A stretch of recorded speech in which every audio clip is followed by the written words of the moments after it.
है कितनी सीटें आपको पहले मिली? देखिए, हम इंडिया अलायंस का हिस्सा हैं और कांग्रेस ने जिस प्रकार से इंडिया अलायंस को बनाया है, अभी सीटों की चर्चा के लिए हमें निमंत्रण नहीं मिला है। भारत जोड़ो यात्रा जो थी, उसके समापन में हमको कांग्रेस की तरफ से निमंत्रण मिला है, लेकिन अभी सीट बँटवारे के मुद्दे पर अभी हमें निमंत्रण नहीं मिला है। तो क्या लगता है कितनी सीट आप लोग मांग कर रहे हैं इंडिया गठबंधन से? नहीं, हमारा उद्देश्य, हमारी पार्टी का, अपना दल का उद्देश्य है इस गठबंधन को मजबूती देना, और सीटों की संख्या ये हमारे लिए कभी भी अहम नहीं रही। अच्छा, आपके भी चुनाव लड़ने की चर्चा है लोकसभा के लिए, तो कहाँ से आप ताल ठोकेंगे? चर्चा ऐसी है कि आप मिर्ज़ापुर से भी ताल ठोक सकती हैं। अपना दल पार्टी की जो भी सीटें आएंगी उसमें नेतृत्व डिसाइड करेगा, पार्टी डिसाइड करेगी कि कौन सा कार्यकर्ता किस लोकसभा क्षेत्र की सीट पर प्रत्याशी होगा। मैम, बात अगर करें इंडिया गठबंधन की, तो गठबंधन की बांधें धीरे धीरे टूटती नजर आ रही हैं। अभी हाल ही में बनारस के ही पूर्व सांसद रहे राजेश मिश्रा कांग्रेस छोड़ करके भाजपा में गए। उनके जाने के बाद से लगातार कई सारे नेता छोड़ करके कांग्रेस का साथ जा रहे हैं। तो ऐसे में नहीं लगता है कि आगामी जो लोकसभा चुनाव है उस पर असर दिखाई पड़ेगा? देखिए, जो इंडिया गठबंधन में हम जितनी भी पार्टियां शामिल हैं, सबका उद्देश्य है बड़ी मजबूती से इंडिया गठबंधन को हर छोर पर मजबूती देते अपने प्रत्याशियों को जिताना। और जहां तक ये चुनाव का माहौल है, लोगों का आना और जाना ये सामान्य घटनाक्रम होता है। हम जितने भी लोग मौजूद हैं, संख्या कम हो या ज़्यादा हो, हम सभी का उद्देश्य है अपने गठबंधन को मजबूती देना और अधिक से अधिक अपने प्रत्याशियों को जिता करके उच्च सदन में पहुंचाना।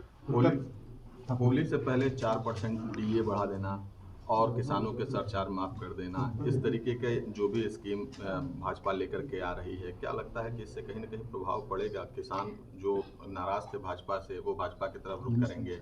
देखिए, चुनाव से पहले तमाम सौगातें जो जनता के बीच में उजागर की जाती हैं, वो सभी चुनाव से जोड़ करके देखी जाती हैं।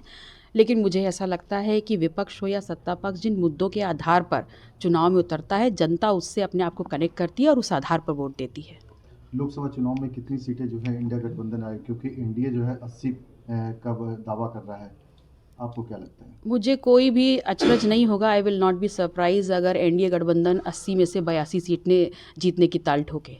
हालांकि हम विपक्ष में हैं, तो हम ये ज़रूर कहेंगे हम मजबूती से हर सीट को लड़ेंगे, और जितनी भी सीटें हम मजबूती से लड़ करके जनता को अपने पक्ष में कर पाएंगे, वहाँ हमें सफलता भी हासिल होगी। कैसे करेंगे? बंगाल में जो है कहा जाए ममता बनर्जी अलग चुनाव लड़ रही हैं, यहाँ से मायावती ने भी अलग लड़ने का ऐलान कर दिया है, तो ऐसे में इंडिया का गठबंधन कैसे सीट जीत पाएगा? देखिए, हम उत्तर प्रदेश की बात कर लें, इंडिया अलायंस यहाँ पर बहुत मजबूत है। यहाँ पर जिस प्रकार से हम लोग के बीच में बातें चल रही, चर्चाएं चल रही हैं, कॉमन मिनिमम प्रोग्राम हम तैयार कर रहे हैं, निसंदेह उत्तर प्रदेश में हम बहुत बेहतर स्थिति में रहेंगे। अभी सीटों की भी घोषणा नहीं हो पाई है, प्रत्याशी भी तय नहीं की है। नहीं, सीटों का बंटवारा हो गया है काफ़ी हद तक कांग्रेस और समाजवादी पार्टी के बीच में। जब हमको बुलाया जाएगा, हमारी भी निर्धारित की जाएंगी, उसके अनुसार प्रत्याशी भी डिक्लेयर आपकी होंगे। क्या अनुमान है, कितने डिमांड रहेगी? मैं तो इंडिया अलायंस में जो भी रहे, हमारा मूल मंत्र सिर्फ इतना है कि हम ज़्यादा से ज़्यादा ताकत देने का काम करें।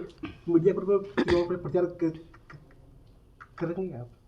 बिल्कुल, अगर मुझे ये मौका दिया जाएगा, जिम्मेदारी दी जाएगी, तो क्यों नहीं प्रचार करेंगे, बिल्कुल करेंगे। बाबा रामदेव जैसे हस्ती आकर के मंच पर, मीडिया के मंच पर बीजेपी का प्रचार करते हैं, तो क्या लगता है कि इससे कोई फर्क पड़ेगा?